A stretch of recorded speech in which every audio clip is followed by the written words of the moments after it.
Good day, I am Tan Kiwi. Today, I'm going to tell you how I think World War III will come to an end.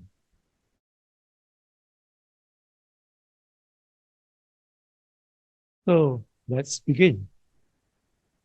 Nowadays, it's difficult to know what is the difference between truth and fake news. That's because mainstream media show us what they want us to see. For instance, who is winning the Ukraine-Russia war? Some people think that Russia is winning. Some people think that there's a stalemate. Next example, who started the Hamas-Israel conflict?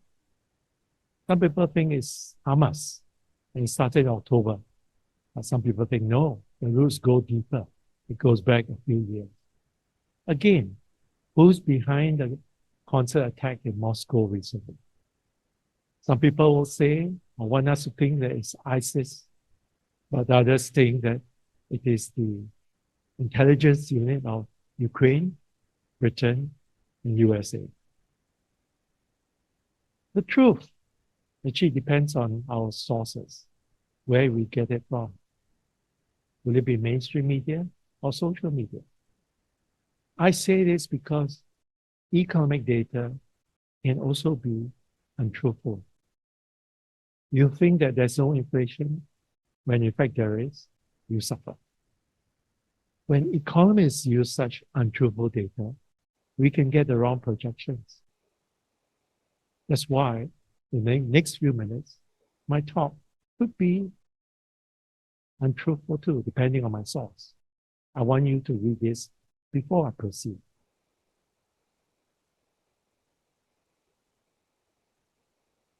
I shall begin with chapter 1. How are we in World War III? About more than a year ago, I said that the Battle of Ukraine is ending and the Battle of Taiwan is beginning. This has been reflected in a change in leadership. A Russian hawk has stepped down, and a China hawk in the form of Kurt Campbell has taken over our place. Since many battles make up a war, whether it's Battle of Taiwan, Battle of Ukraine, we are all in the middle of World War III. Why do I say that? Because actually the G7 NATO nations have always denied that they were involved in the Ukraine conflict.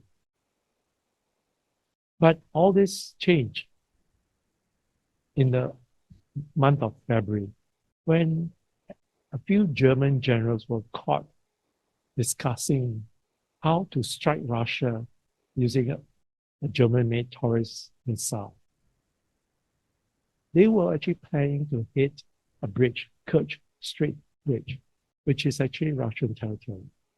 But the takeaway from this check, this discussion, was that the Germans said that the other G7 countries were already involved in the war.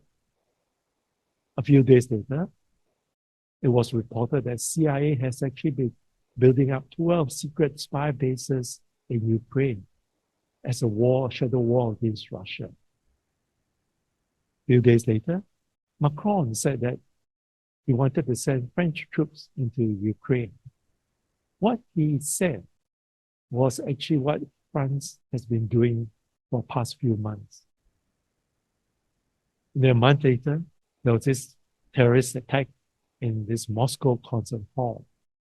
Now, when you kill civilians of another country, it's a classic act of war. Similarly, a month ago, the US based 2,000 soldiers in Kinmen Islands. This belongs to Taiwan, but it is just a few kilometers away from China. Again, putting armed men in another country is a classic show of the declaration of war. So, we are actually in the middle of a war. Who are the participants? We have G7 countries and NATO on one side, and Russia and China on the other side. A war, World War III, comes in many different forms. It could be an economic war.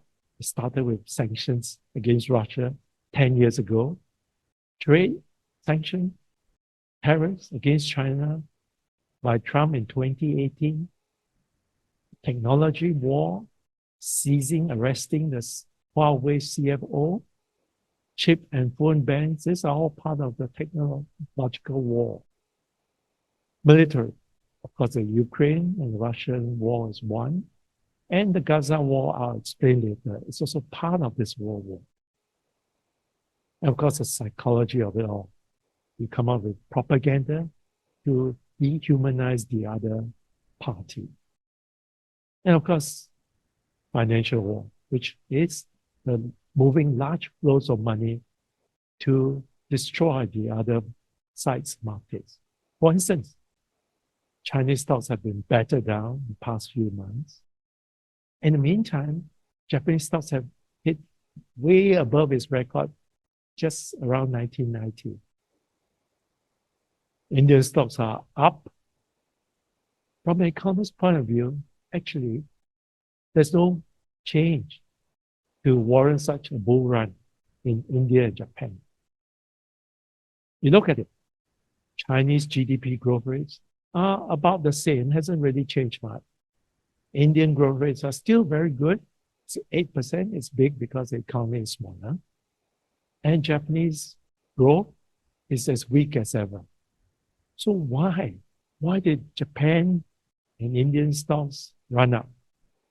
It's all due to how the analysts in Wall Street persuade and convince us. They tell us that that is the next market to grow in, and the whole world jumps into them. And the Western media will play that part by saying that everything is looking good for India and Japan. In fact, I don't think anything has changed much in Japan and India. So the question is, why are they starting this world war?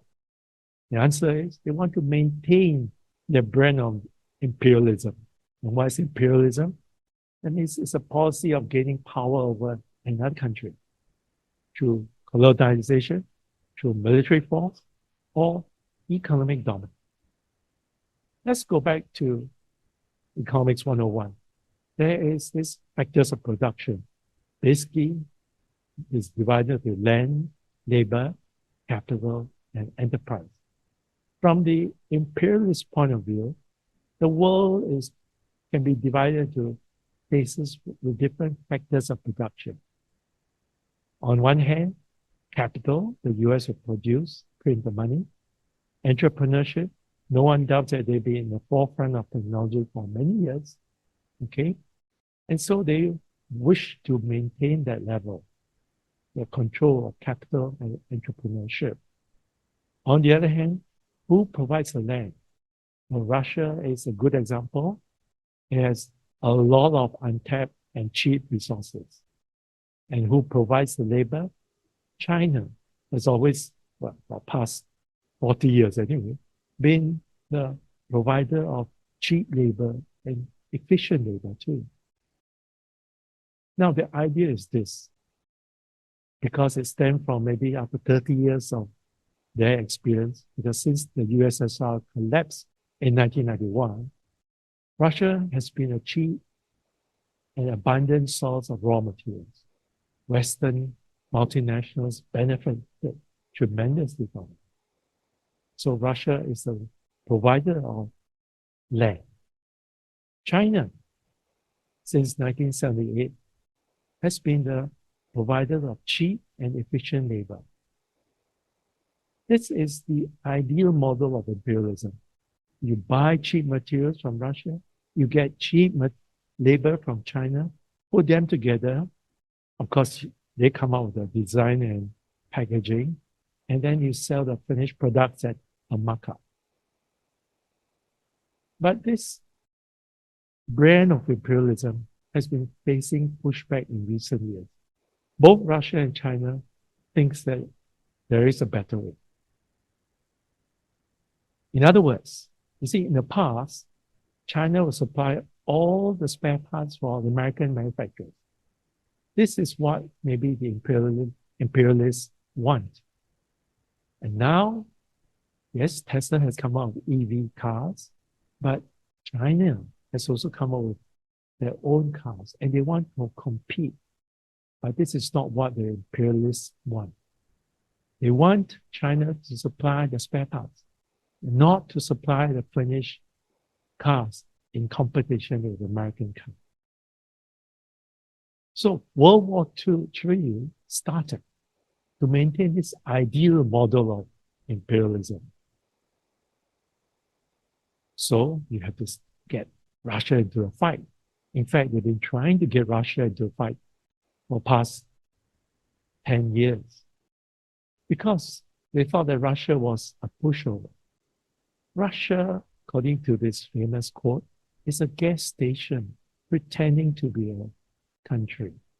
It's an easy victim. In fact, days before Russia invaded Ukraine, there was this annual conference, Munich Security Conference.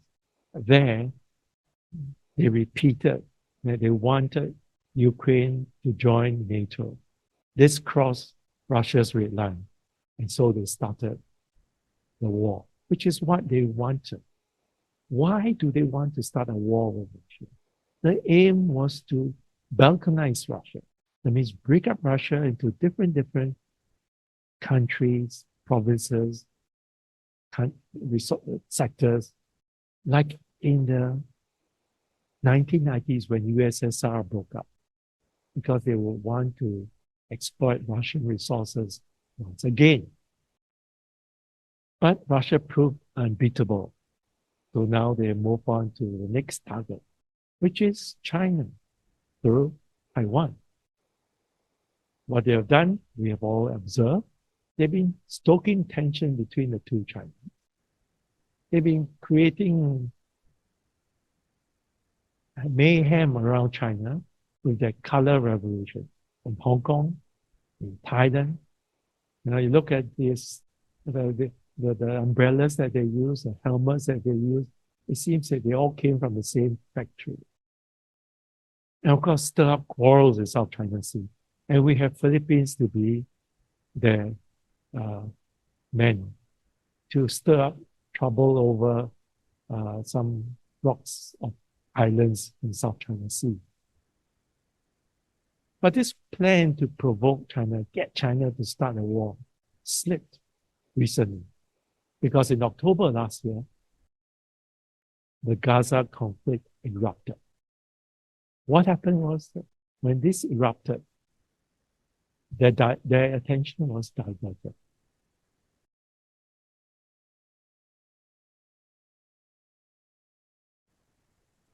Just now I mentioned about the Gaza uprising. Well, in this chapter 2, I'm going to tell you a bit about the Hamas-Israel conflict. See, so far, Israel has killed more than 34,000 Palestinians. The world thinks it's genocide, ICJ especially, and the United Nations Security Council has actually asked Israel to stop the killing, but they have not. Israel's intention is to drive the Palestinians to Egypt or towards the border, Rafah border, and they've also mentioned that they want to kill all the Palestinians, wipe them out. The question is, why is there the need to kill Palestinians? What is the motive? Well, there is a profit motive behind it. Way back in 1999, British gas discovered huge reserves of oil and gas in the coast of Gaza Strip. Israel has been blocking the Palestinians from exploiting the oil and gas. And it continues to block the Palestinians to exploit the oil and gas. Now, in recent months, demand for LNG, which is liquid natural gas, has skyrocketed, especially in Europe. Because Europe, Nord Stream the pipeline has been destroyed. And so they now depend on LNG from the US. And prices of LNG has shot up. Israel spotted an opportunity here. because with the LNG gas prices so high, they could be a supplier to Europe. Who are the other countries that could supply LNG to Europe? Well, there's Russia and there's Iran. But these two countries have been sanctioned. So they really cannot sell the gas to Europe. That's where Israel comes in. If they could tap the Palestinian oil and gas and ship it to or pipe it to Europe, they could make lots of money. Who will profit besides Israel? All the major oil companies will profit too. In the past, the Arab nations have been sort of, they mind their own businesses. They don't really care much about each other. For instance, during the Syrian crisis about 12 years ago, no one in the Middle East helped the refugees. I mean, some of the rich countries in the Middle East could have opened their doors and let in the Syrian refugees, but they didn't, because that's their nature. They just want to mind their own businesses. But now, because of the Gaza uprising, the Arab Muslims are united against Israel and USA. Why USA, you might ask? Well, that's because the USA supports Israel tremendously.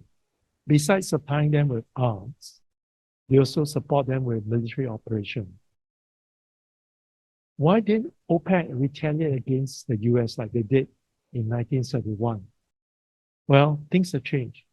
Saudi Arabia, the biggest OPEC supplier of oil, is facing budget deficits for the past few years. So they don't really want to cut off supplies because it will affect their own budget.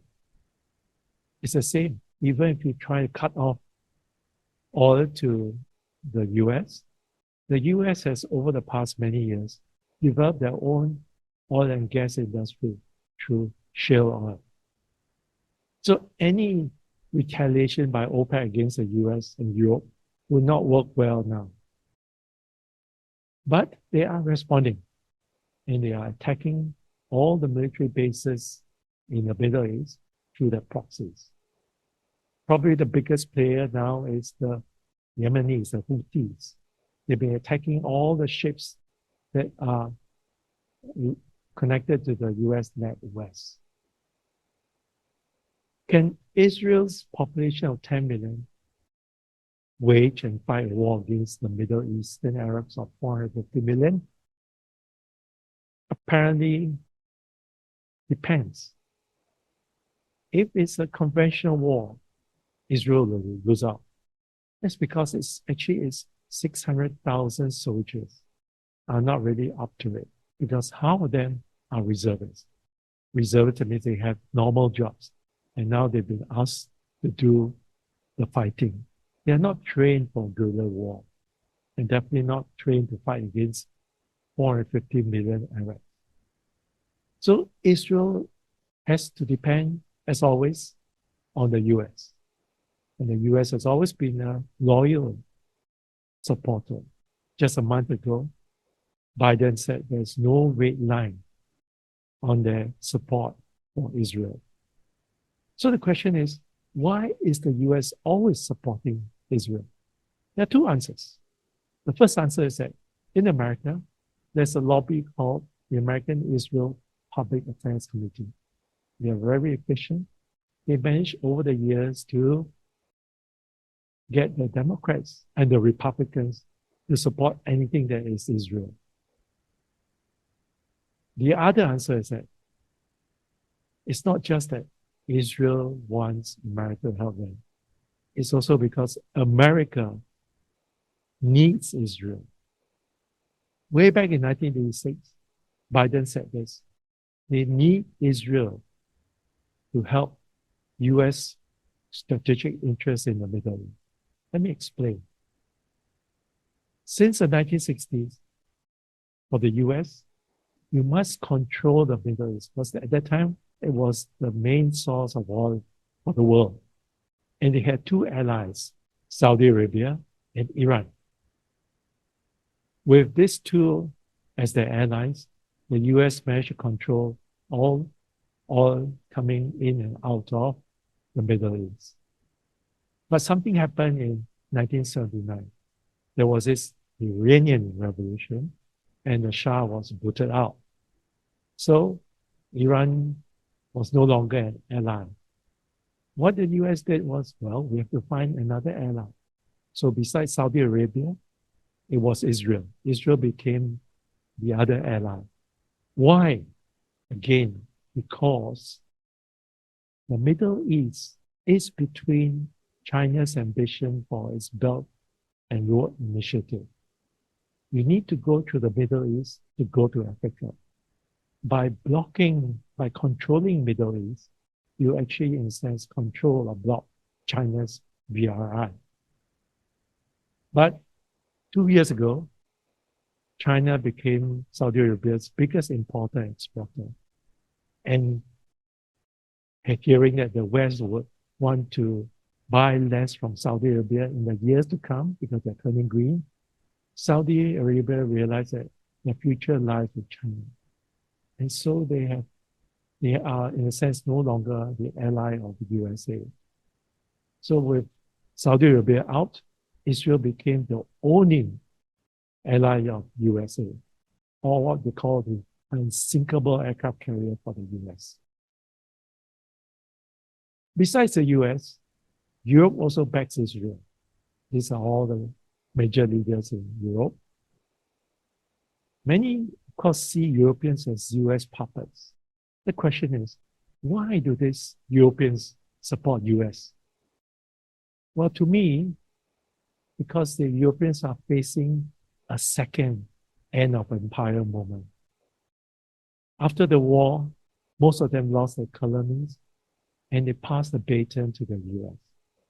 What the US did was to establish another form of colonialism, which is, instead of conquering, they started these international bodies, World Bank, IMF, which a lot of people say actually exploits the developing country. Europe is in this very funny situation. About a year ago, we had Biden telling the world in front of German Chancellor that if Russia invades Ukraine, he's going to shut down the Nord Stream gas pipeline. And Olaf Scholz just listened, smiling away. Can you imagine? Someone is telling you that he's going to destroy your asset, because Nord Stream is part of the German assets as well, and he smiles happily away. I think the reason that Europeans are happy to be left out because they really see the world as a jungle, and they are the civilized garden. So they rather be a lapdog rather than be a jungle dog. Besides the Arabs, who else is backing the Hamas? Well, Russia has shown its hands. When Gaza uprising happened, Russia moved its missiles and important planes closer to the Red Sea and the Persian Gulf. There's something happened last October, which not many people realize. But another thing is that, well, I'll get to that in a minute. Putin has also, in a show of solidarity, invited the Palestinians to tea in February this year. The question is, why is the Russians trying to antagonize the US Air Force? Well, in October last year, Russia revealed something. It came out with some people saying a new air-to-air missile. This missile can travel more than 300 kilometers because in that few days in October, 24 Ukraine jets were shot down. Normally, 3 per week were shot down. So something Russia brought out, and a lot of people think that it's a new long-range missile. What's significant about this? Singapore is only about 50 kilometers wide. Okay, let's compare the range of the US missile and the Russian missile. The US missile, if placed on one end of Singapore, can go about 100 kilometers. Okay, so a US missile can hit someone over in Bintan Island. The Russian missiles can go to 300, some people think 400 kilometers. So it can hit a plane way out in the South China Sea. This is crucial. It is a game changer. See, it means to say, gone are the days of dogfights, because at 400 or 300 kilometers away, you don't need to see your opponent.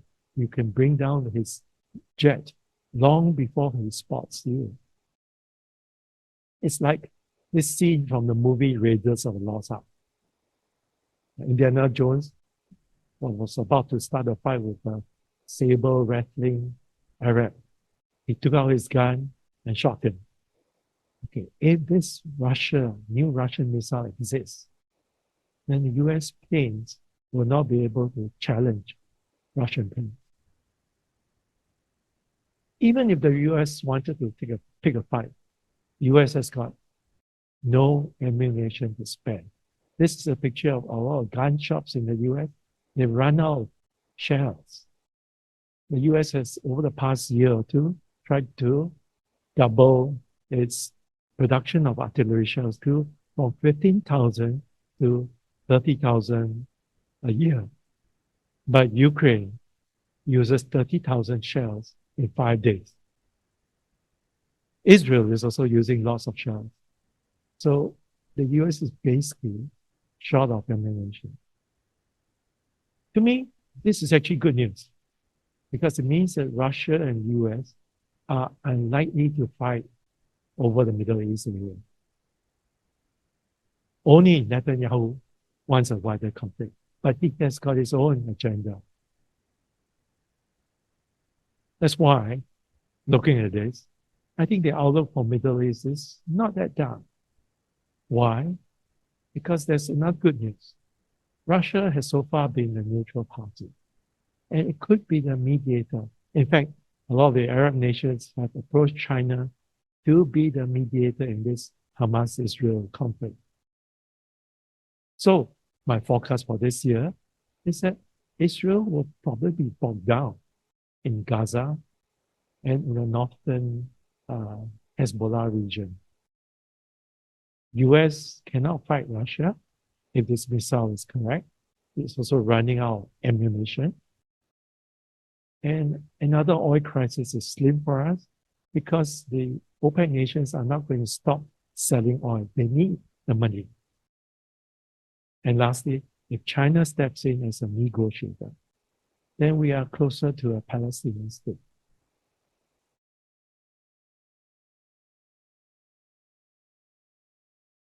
Just now I mentioned about the Hamas-Israel war. Now, I'm going to tell you a bit about the two warring parties. Who are they? Well, it's US and China. I'm going to leave out EU because they have been battered so badly that they will not play a significant role. Let's start with China. China has actually been on a lucky streak since September 2001. You see, why do I say that? Because of the World Trade Center destruction. The G7 American forces have focused their attention on fighting terrorism in the Middle East. And it was about the same time that China joined WTO. So for 20 years since 2001, Chinese economy could grow without being harassed. So for China, it's like striking the lottery. China was again lucky 2 years ago. That's when the Ukraine-Russia war started. Again, it diverted the resources of G7 NATO nations towards fighting Russia. Again, China was left unmolested, largely. So it's like striking lottery twice. Again, a few months ago, the Hamas-Israel war erupted, and that has delayed the Battle of Taiwan. All in all, it's like China has struck the lottery 3 times. Now let's look at the Chinese economy. It is not as bad as painted by a lot of Western media. Well, the property market is bad, but don't expect much of a recovery because the Chinese government will not bail developers and homeowners out. Why? Because actually it's not fatal for the Chinese economy. Let me show you this. The loan to value ratio of most homeowners is 50%. That means you need the property price to drop about 50% before the homeowners suffer. Banks' non-performing housing loan is as low as less than 1%. This is actually very safe. And banks' exposure to developers is as low as less than 5%. Again, this is the safe level. Let's move on to the US economy. On paper, it looks good. Growth is at 3.2% for the fourth quarter. But if you look carefully, actually it's all an illusion. Because the US economy requires $2.5 to take out a gain of $1 in GDP. This is all through deficit spending. So the picture is actually not that rosy for the US economy. Besides that, there's inflation, which is, I think, higher than what's reported. And secondly, the oil-producing countries are continuing to restrict oil supply. The big problem for the US economy and a lot of the G7 countries is that over the past 10, 15 years, they have printed too much money. This is the chart showing the US printing money since 1960. The first arrow, that's when the Lehman Brothers collapsed. They increased the money supply, but not as much as the next arrow, which was during just before the COVID started. That's when they really ramped up the money supply 5 times to over $20 trillion and one. All this printing money has led to inflation all over the world. And of course, the Fed has no choice but to control this inflation. And so they raised interest rates 2 years ago. They raised from a low of 0.25% here to its existing 5.5%. There are consequences of this. And the consequences are that those who hold bonds lose money. How much have they lost? Well, if interest rates go up or bond yields go up 1%, you will have lost about 9% in your capital value. 2%, it's almost 18%. And with 3%, you have lost about 27%. Interest rates or yields have gone from 0.5% to 5 something. So that is a major loss for a lot of bondholders and investors. That's why when Silicon Valley Bank went into trouble a year ago, the Fed has to come out with this bank term funding program, which is basically saying, give me all your devalued bonds and I'll give you cash at par value. So that's what they did. But this term is 1 year, and it's run out its term. But I think they'll probably renew it for another year. Another indicator which we looked into is the secured overnight financing rate. This is when financial institutions who require dollars will trade in their 5-star rated treasuries to get money. And the rate charging now is 5.3%, which means that it is a lot of people are borrowing money. Because normally it should be very low. Again, this shows that a lot of people are in trouble and they need to exchange their treasuries for cash. What's the outlook for interest rates? Well, it's going to go up further because a lot of foreigners are selling and the US government themselves, they have to sell to raise money for more deficit spending. Look at this bond yield.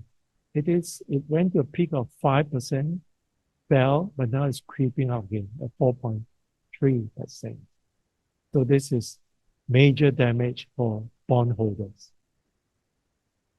Besides that, the US economy is also in trouble. There are other crises it faces. Banking, property, commercial property, car loan, student loan, and zombie firms. They have thrived on the low interest rates. Now with interest rates at close to 4 or 5%, they are suffering. Like flood damaged cars, they may not all have reported their troubles, but they are in trouble. And in the months to come, we'll find out more who else is in trouble. Printing the US dollar has always been the solution to such a problem. In fact, the US has been doing that since 1970, over 100 years. That's why its debt ceiling is now $34 trillion.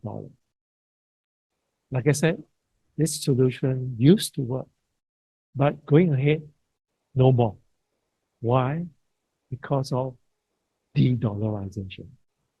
This is a very important point, and I shall elaborate more in the next chapter.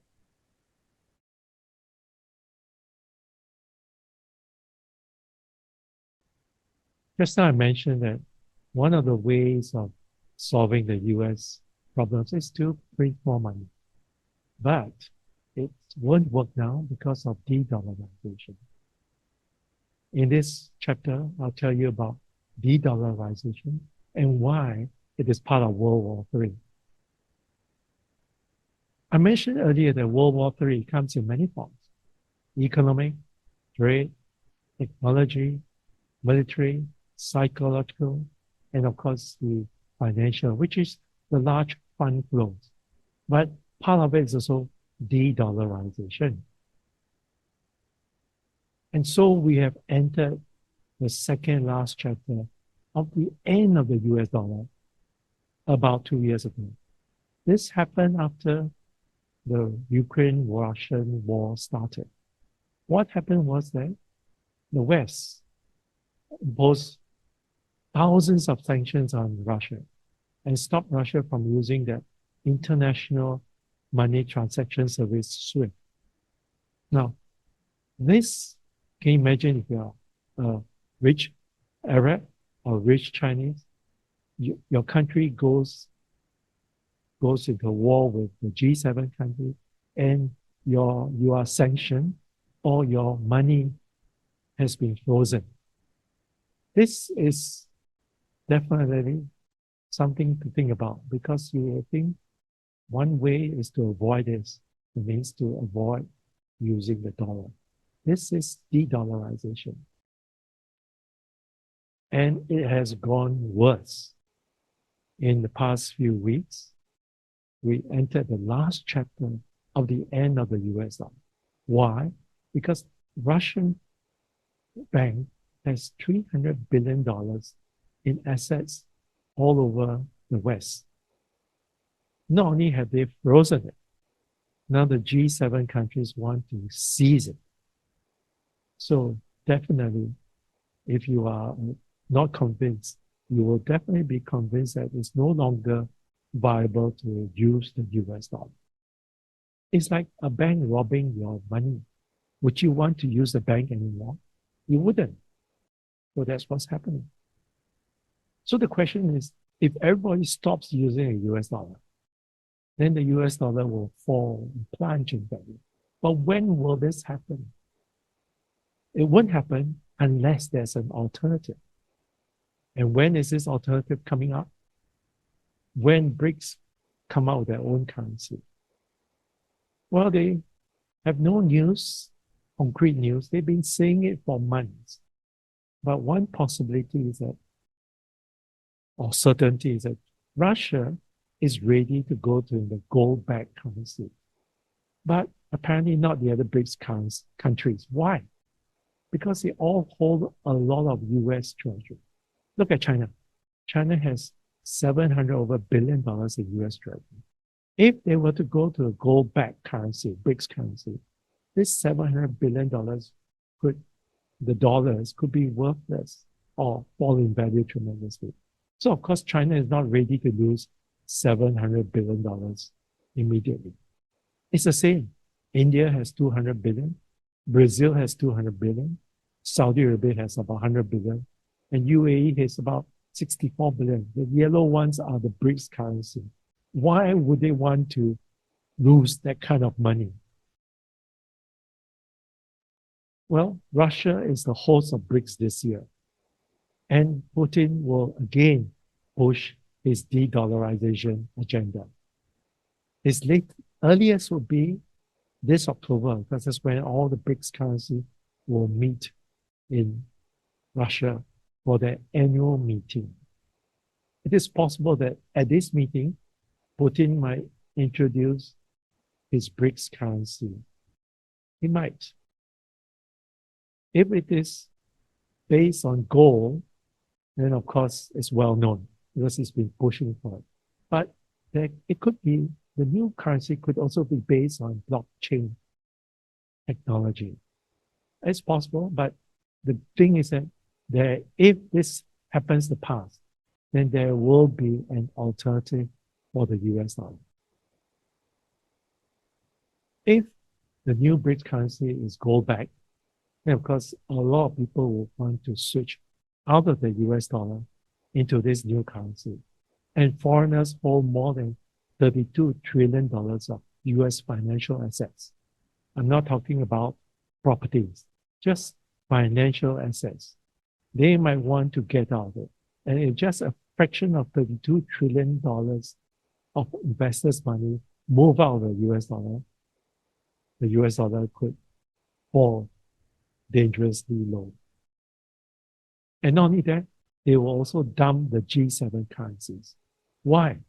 Because these G7 currencies are interlinked to the US dollar, to what we call currency swaps. Now, this is a very interesting arrangement.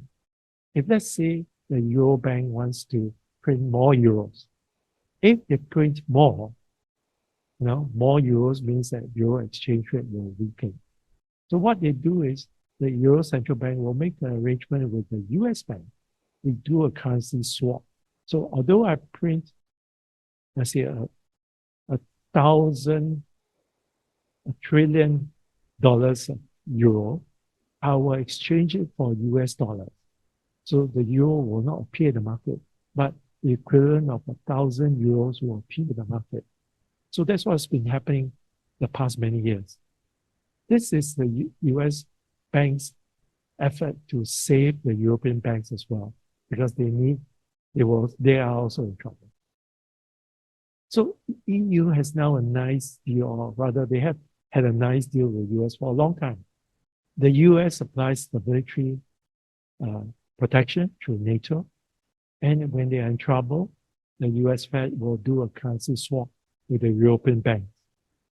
And with the savings, because if you don't need to spend money on the military, you can use your money saved to build, well, what many regard the best standard of living in the world, the European system, whereby the governments will support welfare programs, fund the arts, and give nice pensions to Europeans.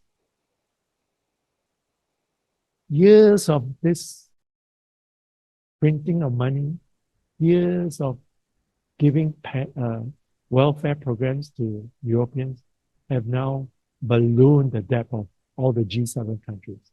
But they have not broken down, primarily because the US is the reserve currency and basically the only currency used in the world. When the BRICS currency appears, or an alternative appears, then everybody will start dumping the dollar. And with the dollar down, the US empire will collapse too. When the US dollar goes down, the European way of life will collapse too. Because like I said, the euro and the US dollar are interlinked. It will all collapse like this Baltimore's Key Bridge a few weeks ago.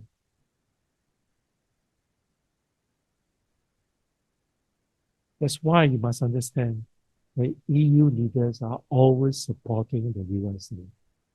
Because if de-dollarization happens, it will destroy Europe as well. So, what's the expected pathway in the weeks and months ahead? The current low interest rates will lead to inflation. And with inflation will lead to higher US interest rates. Powell has got no choice. And high interest rates is bad for the markets and the US empire. But if the BRICS currency appears before that, then it will be bad for the US dollar and the US empire. Is there a way out for the US, G7, NATO countries? There is, and I shall elaborate in the next chapter.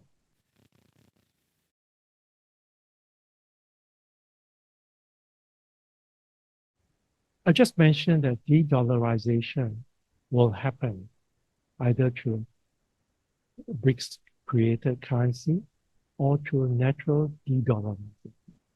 In this next chapter, I'm going to tell you what the G7 NATOs can do to stop de-dollarization. Well, because first of all, the question they must ask is, who is the champion of de-dollarization? And of course, there's no other than Putin. That's why they want to remove him from power and break up the Russian Federation. But as I mentioned before, it has not been successful. It's been done before.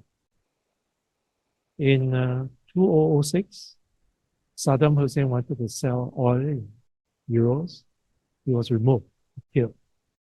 In 2011, Colonel Gaddafi wanted to come out with a gold-backed currency for the Middle Eastern country. He was killed. Getting rid of Putin now is impossible. Why? Because he just won his election with 87% majority. Who else besides Putin can do de-dollarization? The answer is China. China can de-dollarize to what I call natural de-dollarization. You see, look at this picture here. Chinese economy has been growing in PPP terms since 2005, and it is today actually bigger than the American economy. When an economy is large and dominant, most people will want to use their currency. In the same way, why do we learn the English language? Because the language of the dominant culture is English. So likewise, natural de-dollarization can happen without China doing anything, just by growing. What's the relevance to the Middle Eastern conflict? Remember, I told you, with the US in control of the Middle East, they can block China's Belt Road Initiative.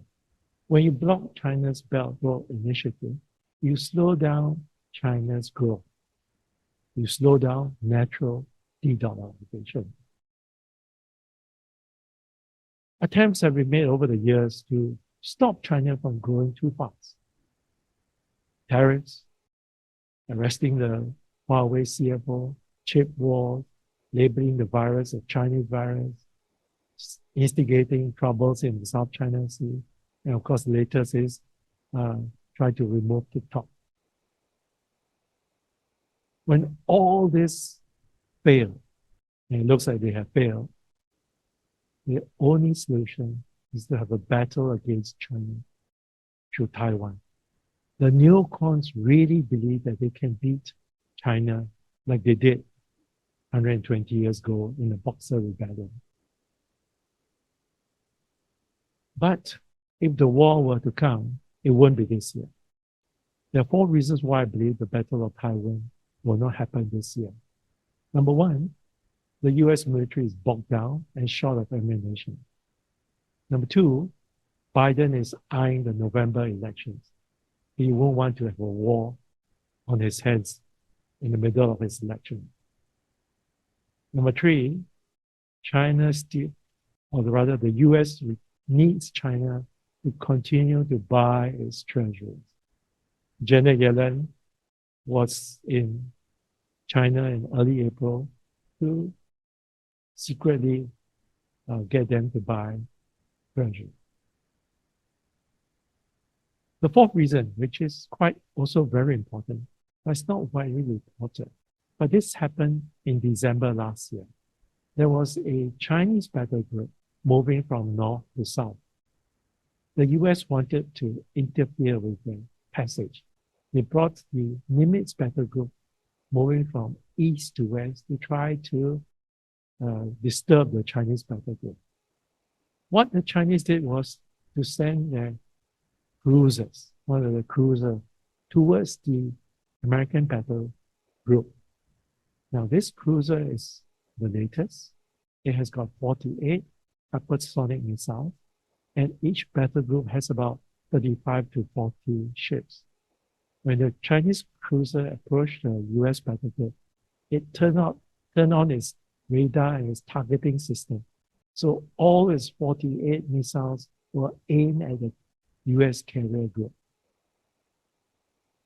The US carrier group for 20 days tried to avoid this lock-on their ship, but they couldn't. After 20 days of trying, they gave up and made a U-turn. The Chinese captain apparently was given a medal for his work.